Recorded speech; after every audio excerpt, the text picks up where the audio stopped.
a little fear because you're not exactly quite sure what's next and everything in between. I'll have to tell you that other graduates sitting over there, one already said, I got a great job. The other ones that were here earlier, when I asked them, they said, we're going through our offers. And so that is a wonderful feeling to know, and an inspiration to some folks still in the program, that there are some really great jobs available for these graduates. In the last month, you've learned skills that you will use to make a living for you, your family, and skills that will help you to make a difference in others' lives. Skills that you will use to make a difference in your community, and your state, and your world. You have built relationships with each other. One thing about the industrial electrical maintenance class that I always enjoyed when I go in there, they've always buddied up. They've got their buddies, they've got their friends, they know who they're working with. And it's just that tightness when they're working on assignments and projects together. And I love seeing that camaraderie.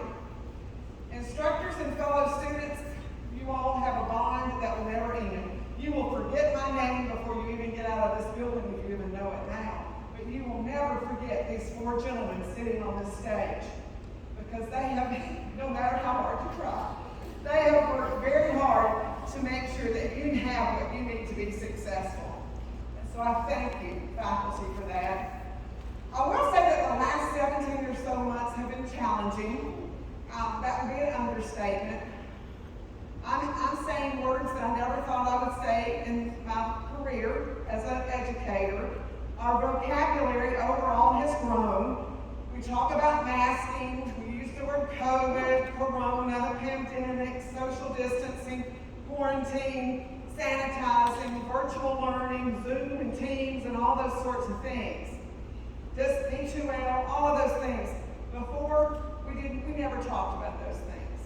But I do want you to know that this institution worked very hard to work with our students to get them back on track, get them in the labs, and get them to what they needed.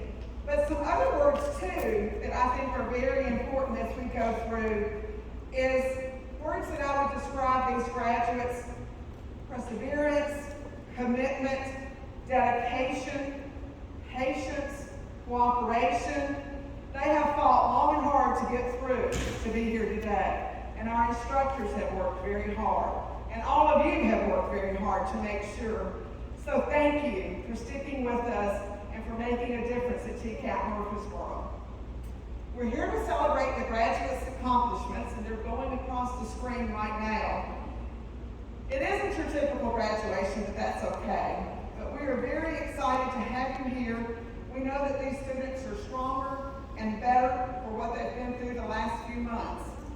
This is a special day to set aside and celebrate all of what you've accomplished.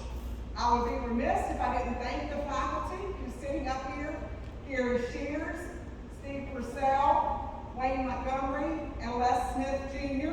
are faculty for this particular program that could be here. We've got a few folks that are missing: Kim Maxwell. And we have an opening in the evening program if you would like to apply. Just a little plug there. Sorry, Dr. Edie, I just had to. But we got an opening. But we are delighted to have the faculty here, and they truly have worked very hard. We also have faculty and staff here. We have Chris Patterson, who is making